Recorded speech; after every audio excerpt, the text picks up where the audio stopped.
Tome seu assento e abra sua Bíblia no primeiro livro dos Reis, porque pela graça de Deus, há dias atrás, nós começamos a descortinar esse livro precioso. Esse livro, irmãos, ele caminha com o primeiro livro das crônicas dos reis de Israel. Ele era um grupo só. Reis e crônicas eram um grupo só. Mas na divisão da Bíblia em livros, né, os editores, o grupo de homens sábios e entendidos, eles resolveram dividir para uma melhor compreensão. E graças a Deus por isso. Aí a gente pode entender um pouco do que está no primeiro livro dos reis, depois você entende um pouco o que está no segundo livro dos reis, e aí você, quando chega em primeiras crônicas, já leu o primeiro reis, facilita muito a sua compreensão, não é? Porque é interessante que aqui nos reis estão escritos os atos dos reis, e as crônicas dos reis é exatamente a parte histórica de cada rei. Um escreveu o primeiro reis, e os escribas, os escritores dos reis, escreviam as crônicas dos reis de Israel. E essas crônicas, elas eram lidas para que o povo pudesse saber os feitos dos reis, o que o rei tinha feito. E é interessante que você vai encontrar na Bíblia, não é? Por exemplo, lá em Ester, quando aquele rei Assuero perde o sono, ele manda trazer o quê? As crônicas dos reis. Lê aí, lê para mim aí, eu estou sem sono. E alguém foi ler, e ele descobriu sobre Mardoqueu, os feitos, porque tudo estava escrito ali. Então a palavra de Deus, ela é rica em ensino, ela é preciosa para nos ajudar a compreender o propósito de Deus. Eu não sei se você está lendo esse livro precioso. Eu vou te dar um conselho: leia o livro dos reis de Israel. Venha para cá com ele lido. E aí certamente na leitura pode surgir algumas dúvidas. E a cada quarta-feira Deus tem usado os seus servos para ministrar, para repartir, para nos ensinar acerca da palavra. E certamente na hora em que a palavra de Deus está sendo distribuída aqui, colocada diante da igreja, as suas dúvidas podem ser tiradas, mas você precisa ler a palavra de Deus. Não se esqueça da promessa lá do Apocalipse, capítulo 1, verso 3, que é bem-aventurado o que lê, bem-aventurado o que ouve, e bem-aventurado o que guarda. Amém? Glória a Deus. Nós chegamos, irmãos, ao capítulo 15. Mas na última quarta-feira, pastor Cláudio esteve aqui e ele falou do capítulo 14, não é? Mostrando que mulher de Jeroboão foi procurar o profeta e aí ela recebeu aquela palavra de exortação, o menino morreu. E aí ele parou pelo versículo 18, eu quero só fechar para mostrar uma coisa. A partir daqui, o que nós vamos ver no livro dos reis é dois reinados, ou dois reis, o rei do norte e o rei do sul. É preciso que haja uma compreensão, entendimento, para que a gente possa compreender isso aqui. Deus havia dado, através de Davi, um reino unido. Davi entrega esse reino unido a seu filho Salomão. Mas vejam bem, desde o início estamos falando isso, e você e eu precisamos perceber, entender. A desobediência de Salomão aos princípios de Deus fez com que o Senhor permitisse, porque não era plano de Deus, não estava nos planos de Deus, mas Deus permite certas coisas para nos ensinar. Não é o plano de Deus, não é propósito de Deus, não está na vontade soberana de Deus, não é? Muitas vezes nos provar, nos tirar alguma coisa, nos fazer passar por vales de sombra de morte. Não. Mas Ele permite. Ele permite para nos ensinar. E assim o livro dos reis, ele começa com a permissão de Deus. Não é? O profeta falando para Salomão: você fugiu do propósito de Deus, fugiu do propósito do Senhor. Deus agora vai rasgar o teu reino. Esse reino rasgado, coube a seu filho Roboão ficar com 2 tribos, Judá e Benjamim, com capital em Jerusalém. E Jeroboão, que nós já ouvimos bastante da sua história, não é? Havia fugido da face de Salomão, volta agora. E aí, diante da argumentação de Roboão, que não ia baixar os impostos, Jeroboão é aclamado então o rei do sul. E o povo se divide. E você vai entender que tudo é permissão de Deus. Tudo é permissão de Deus. Isso para nos mostrar que tudo que acontece na nossa vida, por pior que seja, Deus está no controle. Deus está controlando, irmão. Deus está vendo. Nada foge ao olhar de Deus, ao saber de Deus, à revelação de Deus. Nada, nada, exatamente nada. Fique tranquilo. Nós estamos estudando aqui o livro de Jó no domingo pela manhã. Felizes os crentes que têm podido vir e aprendido cada lição preciosa nesse livro maravilhoso. Daqui a pouco termina. E quando terminar, você vai sentir saudade do livro de Jó. Puxa, podia caminhar mais. Porque o livro de Jó, irmão, mostra a soberania de Deus. Deus soberano. Mas você vê ali que Ele permite. Ele permite. Tudo que acontece com Jó é permissão de Deus. A história que se desenrola no livro dos reis é permissão de Deus. O que está acontecendo na minha vida hoje, na sua vida hoje, é permissão de Deus. Agora nós precisamos entender algo. Olhando as lições da palavra de Deus, desse livro sagrado, olhando as lições dos reis de Israel e dos reis de Judá, nós precisamos aprender. O apóstolo Paulo, em Romanos capítulo 15, ele vai dizer que tudo quanto dantes foi escrito, para o nosso ensino foi escrito, para que através das escrituras, nós tenhamos esperança, consolação e esperança. A palavra de Deus é um livro de esperança.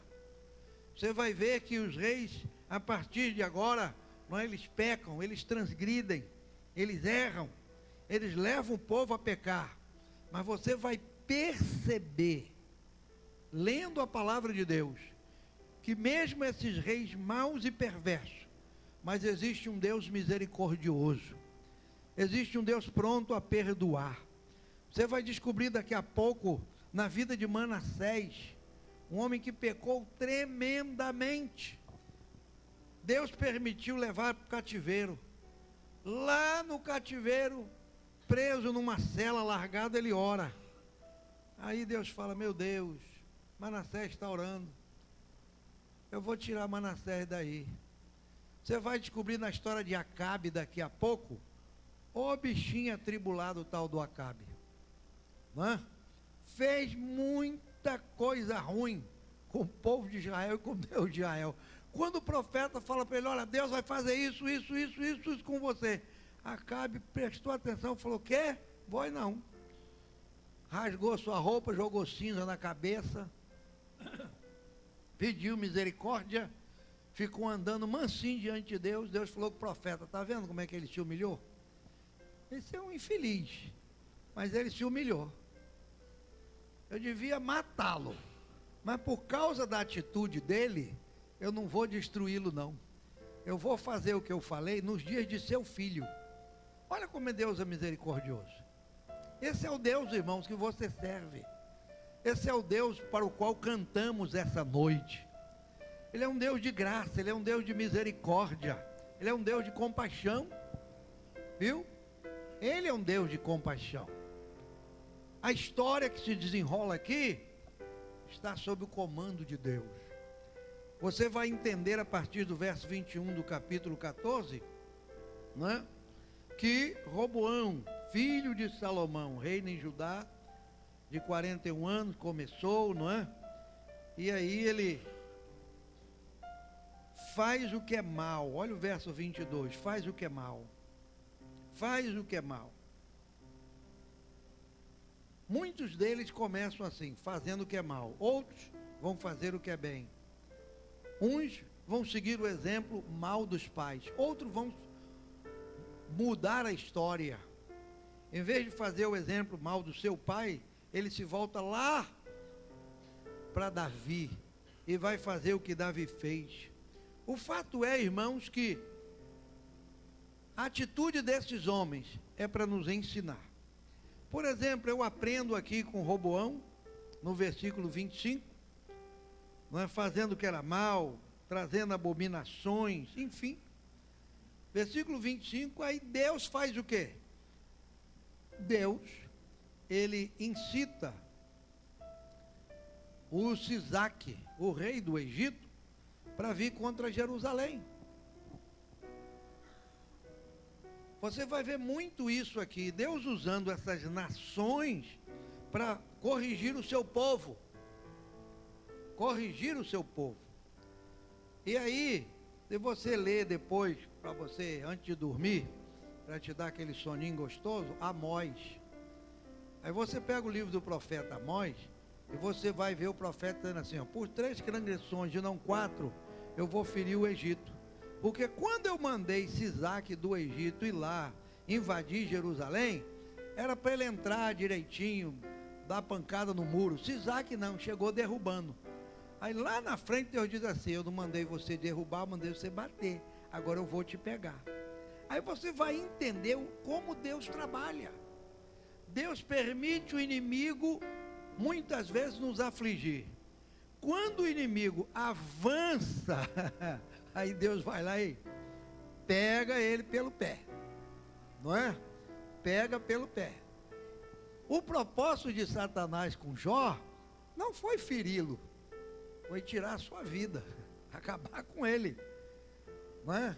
Ele disse para Deus naquela segunda tentativa, no capítulo 2, pele por pele, tudo que o homem tem, dará pela sua vida. Aí Satanás falou para Deus assim, toca nele. Se você ler lá em Jó capítulo 2, está escrito isso. Satanás falou assim, para Deus, toca nele. Aí Deus falou assim, eu vou permitir você tocar, mas na vida dele você não mexe. O inimigo pode até nos tocar, mas a nossa vida ainda está nas mãos de Deus. Ele é Senhor da sua vida. Ele é Deus da sua vida. E quando Roboão sentiu-se agora afligido, ali com o rei do Egito, olha o que ele diz, irmão, verso 26 e 27. Ele toma os tesouros da casa do Senhor, os tesouros da casa do rei, tomou tudo. Também levou todos os escudos de ouro que Salomão tinha feito. O filho de Salomão agora, para aplacar a ira do Egito, ele pega o de mais valioso que tem e entrega para aquele homem, para aplacar.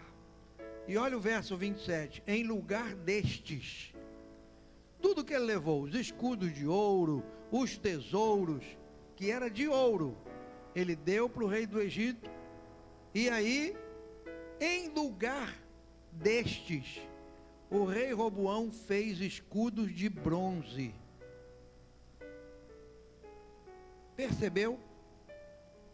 Eles tinham ouro, entregou o ouro para o adversário, e agora tem escudo de bronze. Isso por quê, irmão?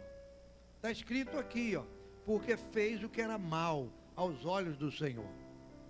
Isso não foi escrito para encher papel, isso não foi escrito para contar uma história, isso foi escrito para a minha vida. Para quando eu ler aqui, eu prestar atenção e falar, Jesus me guarda de eu fazer o que é mal perante o Senhor.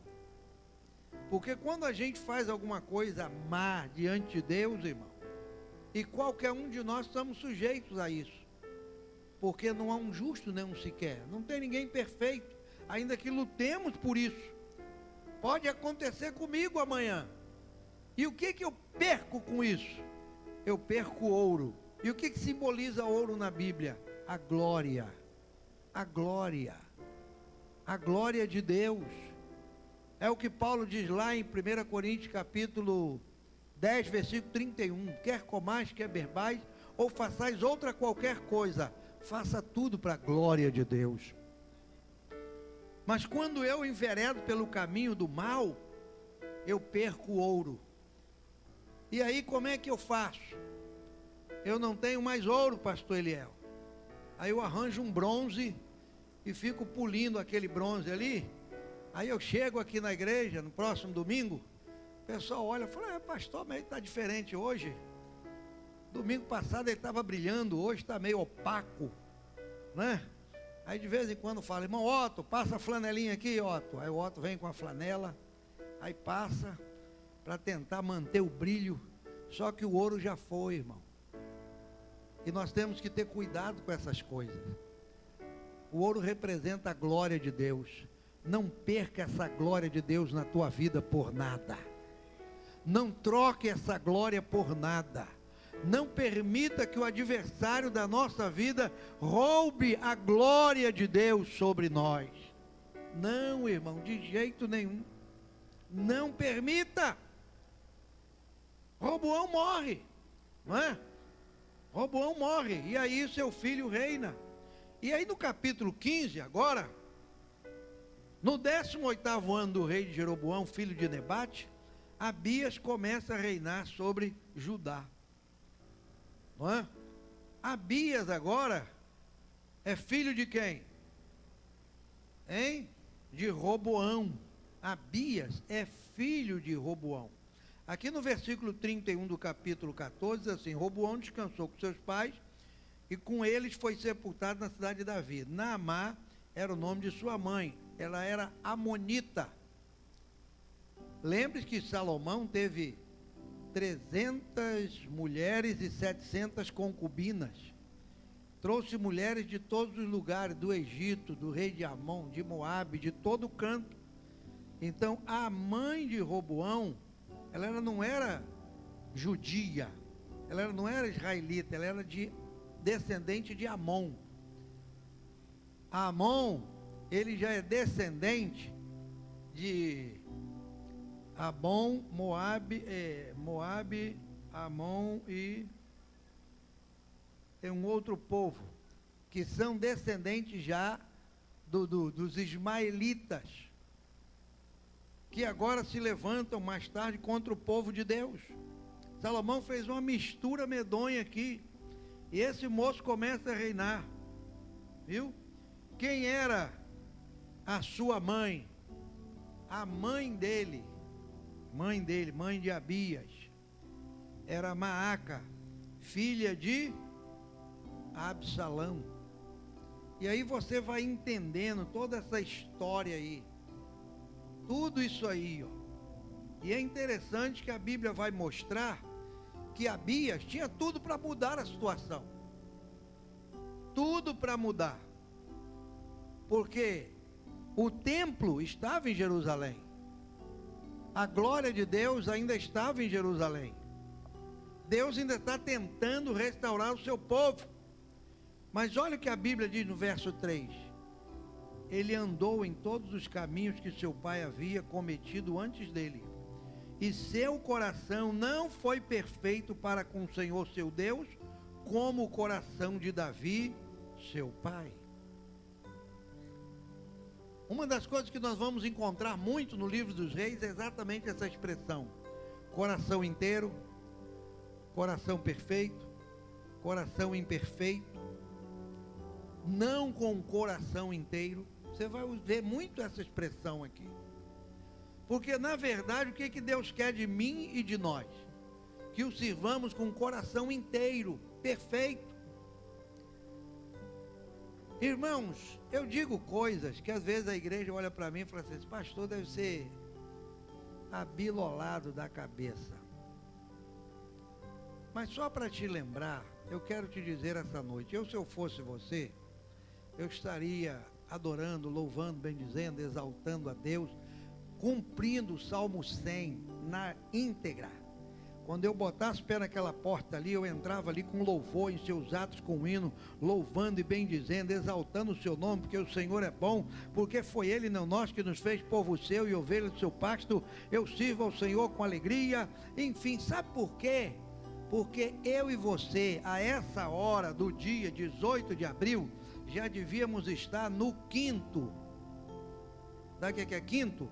Dos infernos.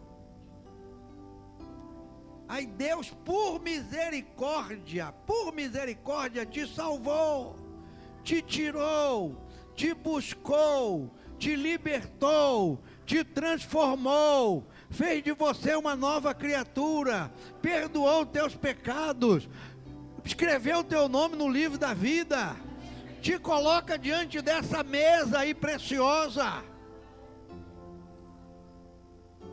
E a gente ainda serve esse Deus com um coração imperfeito, pela metade, ainda reclama de Deus, porque Deus não fez isso, que Deus não faz aquilo, que Deus não faz aquilo outro. Ainda há pouco o pastor Eliel estava lendo o Salmo 103, você lembra? Hein? Bendize a minha alma tudo que há em mim, e não te esqueças de nenhum de seus benefícios. Aí você vai lendo, é Ele que perdoa todas as tuas iniquidades, é Ele que sara todas as tuas enfermidades, é Ele quem redime a tua vida da perdição, é Ele que tirou da cova, oh glória, foi Ele, irmão. E esses reis, não é, fazendo tudo que é errado, tudo que é transgressão. Mas olha onde está a misericórdia de Deus. Onde está a misericórdia de Deus? Verso 4. Mas, por amor de Davi, o Senhor seu Deus lhe deu uma lâmpada em Jerusalém. E qual foi a lâmpada? Levantando um filho depois dele e dando estabilidade a Jerusalém. Isso aqui nos ensina, irmãos, algo precioso. Algo precioso. Algo precioso. Um dia, quando eu percebi que eu era alguém, eu estava dentro de uma igreja, servindo a Deus. E por misericórdia exclusiva dele, estou por aqui até hoje. Como muitos aqui, não é? Que cresceram no lar cristão. Outros não tiveram, podemos dizer, essa sorte, mas a misericórdia do Senhor os alcançou. E a sua experiência de libertação e de salvação deve ser algo precioso. Você nunca pode se esquecer o que Deus fez pela tua vida. Nunca se esqueça, meu irmão, de onde Deus te tirou e onde Ele te colocou. No momento aqui do culto, ninguém viu. Eu estava virado para cá, pastor Eliel estava orando, e sabe que eu estava aqui, derramei um pouco de lágrimas diante do Senhor. Ele começou a falar do Salmo 103, eu me lembrei do 40, quando o salmista disse assim: tirou-me de um charco horrível de lodo, colocou os meus pés sobre uma rocha, firmou os meus passos, pôs um novo cântico na minha boca, um hino ao nosso Deus. E aí o salmista disse: muitos vão ver isso, muitos vão ver o que Deus fez, me tirando de lá e me colocando cá, e louvarão, e temerão, e exaltarão o nome do Senhor. Esse é o nosso Deus, aleluia. Por amor de Davi, eu vou fazer algo, aleluia, não é? Deus, Ele teve misericórdia de Davi, irmão, de uma forma linda e preciosa. Deus teve. Mas olha como diz o verso 6 do capítulo 15. Houve guerra entre Roboão e Jeroboão todos os dias da sua vida. Isto é, durante todo o tempo em que Israel, reino norte, e Judá, reino sul, existiram, eles sempre guerrearam. Sempre guerrearam. Mais tarde você vai ver, não é, que nos dias de Acabe, Acabe é rei do norte, capital Samaria. Aí ele chama Josafá. Não é? Josafá está em Jerusalém para ir uma peleja contra Ramote Gileade. Aí você vai entender, não é? Essas coisas que Deus permite para fazer cumprir o seu propósito. Sabe? Abias, ele fez o que pôde fazer, houve guerra, e Abias descansa, e aí começa a reinar Asa no verso 9. Asa. Agora esse sim. Olha o que diz o verso 11 aí, do capítulo 15. Asa fez o que era reto perante o Senhor, como Davi, seu pai. Asa era a esperança de Deus para aquele momento. Era a esperança de Deus. E a história mostra uma coisa, irmãos, muito interessante. Você vai perceber, lendo a palavra de Deus, que quando parece que tudo vai sucumbir, parece que vai acabar tudo, Deus tem uma saída. Deus tem. Sabe? Deus já havia dito aqui, ó, mas por amor de Davi, o Senhor lhe deu uma lâmpada, o seu filho, depois dele. E aí vem Asa, para fazer o que é bom, para andar nos caminhos de Davi, para fazer o que é reto. E aí ele faz uma limpeza naquele lugar, traz à casa do Senhor, no verso 15, as coisas consagradas por seu pai, as coisas que ele mesmo consagrara. Aí ele traz de volta prata, ouro, objetos de utilidade. Enquanto Asa está reinando em Judá, aí a Bíblia diz que Baasa, houve guerra entre Asa e Baasa, rei de Israel, todos os seus dias. Havia sempre uma rixa, havia sempre uma discussão, havia sempre uma razão para brigar. Quem era esse povo que brigava? Um povo só. É um povo só, isso aqui é o povo de Deus, irmão. E por que eles brigam? E por que Deus permite? Por que Deus não chega e não entra no meio e fala, gente, acabou, não quero mais isso. Não quero mais. Irmãos, Deus, Ele é Senhor sobre todas as coisas. Mas Deus respeita o homem e a sua individualidade. A palavra de Deus está cheia de conselhos para a minha vida. Cheia! Vamos terminar cedo, Senhor. E quando acabar tudo, que apagar as luzes, aí eu saio daqui e digo, uma ceia boa, um culto bom, mas eu acho que eu posso pecar. Eu acho que eu posso. Não é? Eu vou pecar. Aí eu caço o caminho do pecado. Aí vocês pensam que Deus vai mandar um anjo, um arcanjo, um querubim. Ele vai deixar. E depois eu vou pagar o preço da minha desobediência. É assim que Deus trabalha. Deus permite essas coisas e cada um está pagando o preço. O rei no sul está pagando o seu preço, o rei no norte está pagando o seu preço. Porque nessas guerras morrem vidas, perdem-se objetos, enfim, destruição, sabe? Isto é financeira, moral, social, pobreza no meio do povo. Tudo isso vem com a guerra. Tudo isso. E aí Deus permite, não é? Deus permite essas coisas aí. E é interessante, você vai ver que ainda há pouco, não é? Roboão, ele se alia com Sisaque, rei do Egito. E agora Baasa, Asa, que é o rei de Judá, ele pega a prata, o ouro, não sei o que, e vai se alinhar com o rei da Síria. Eles vão buscar ajuda ali, aqui e acolá. E aí eles ficam nessa, sabe, trocando as coisas sagradas, entregando as coisas de Deus, para que outras nações venham em seu socorro. E com isso, o reino enfraquece.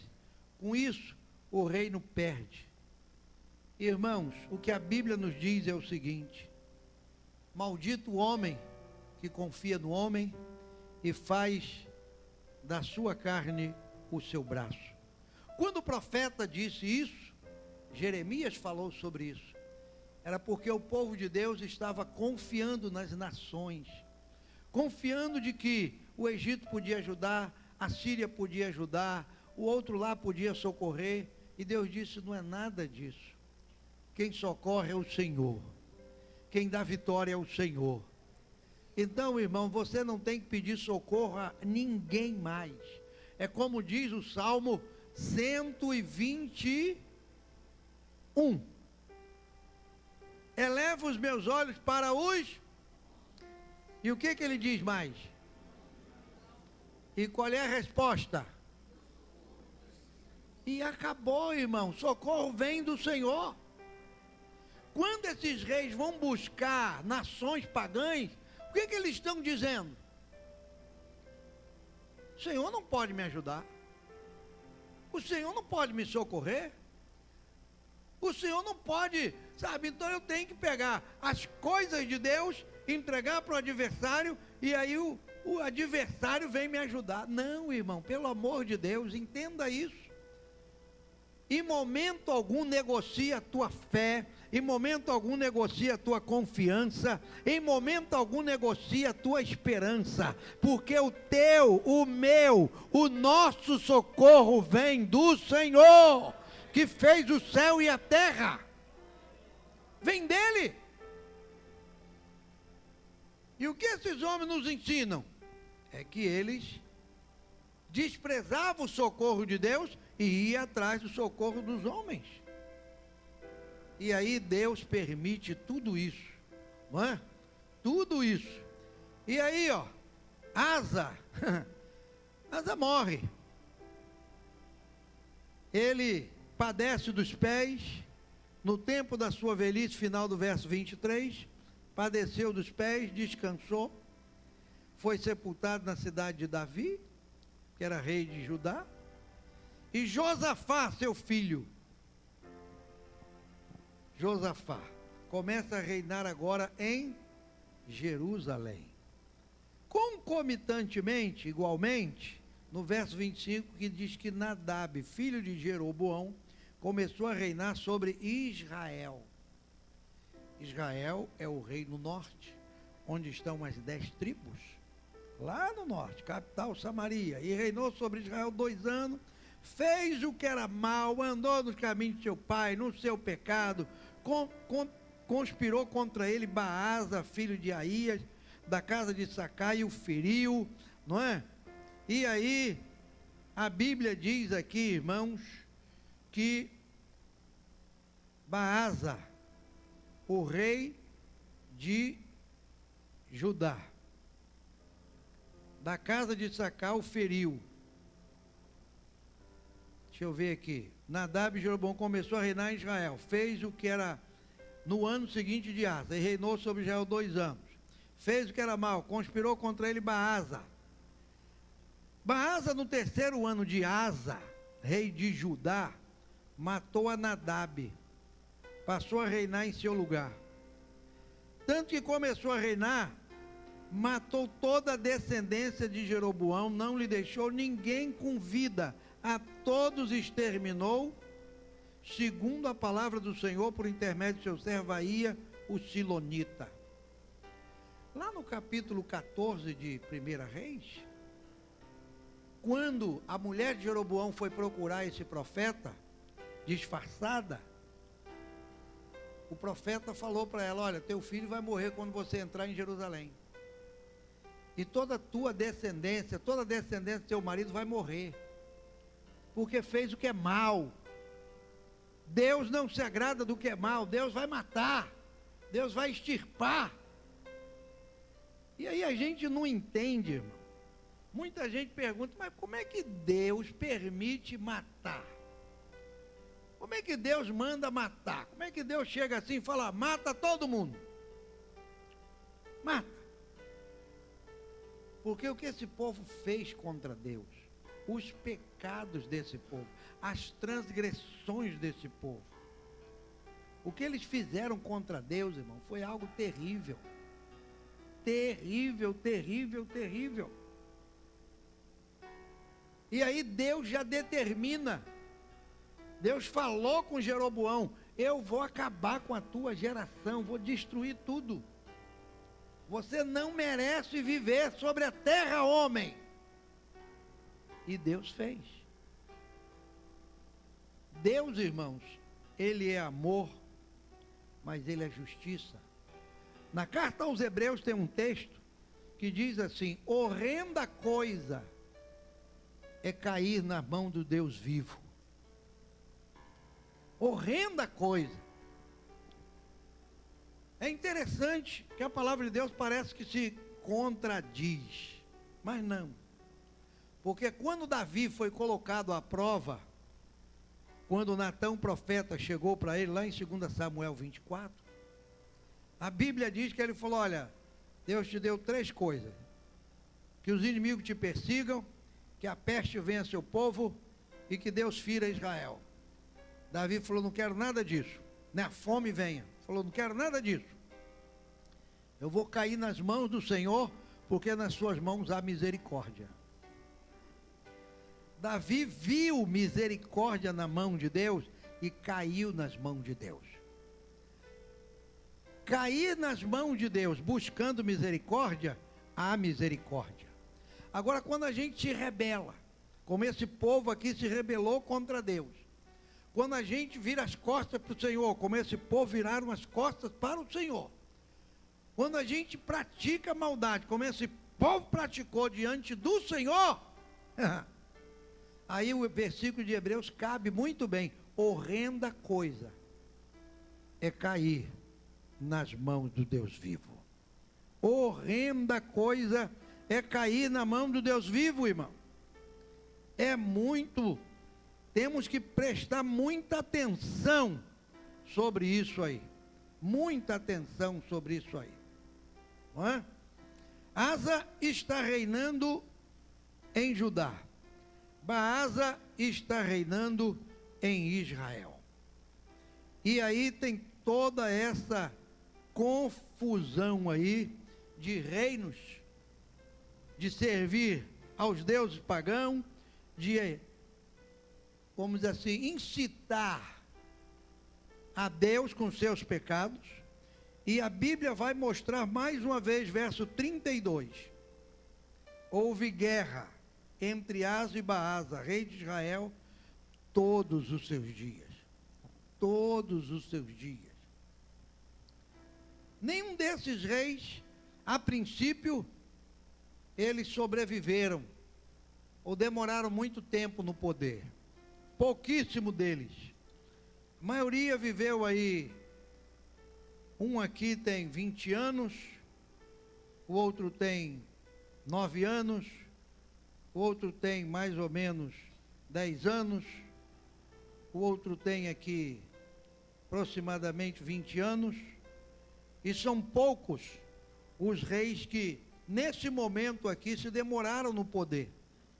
Deus teve que julgá-los, Deus teve que tirá-los de onde eles estavam. Por que Deus fez isso? O que nós aprendemos aqui é que eles fizeram o que era mal aos olhos do Senhor. Que lição eu posso tirar do capítulo 15 do primeiro livro dos Reis? A lição que eu tiro, a lição que eu percebo aqui, irmão. Tá? O que eu percebo aqui? É que eu preciso me voltar para Deus. Porque todas as vezes que o povo de Deus se voltou para o Senhor, eles foram abençoados. Eles tiveram um Deus misericordioso, um Deus gracioso. Isso significa dizer para mim e para você hoje, que em qualquer momento da nossa vida, em qualquer momento da nossa vida, é como diz a palavra de Deus lá na carta de João: filhinhos, não pequeis. Os filhos de Deus não vivem pecando, diz João na sua epístola, mas ele diz assim: mas se pecarmos. Você já leu isso? Se pecarmos, não é pecar premeditadamente, não é pecar porque eu tenho prazer em pecar, não é pecar porque eu digo agora eu vou pecar, acabou, não, mas é um acidente de percurso. Se pecarmos, por alguma razão, momento de fraqueza, aí a Bíblia diz: temos diante de Deus um advogado.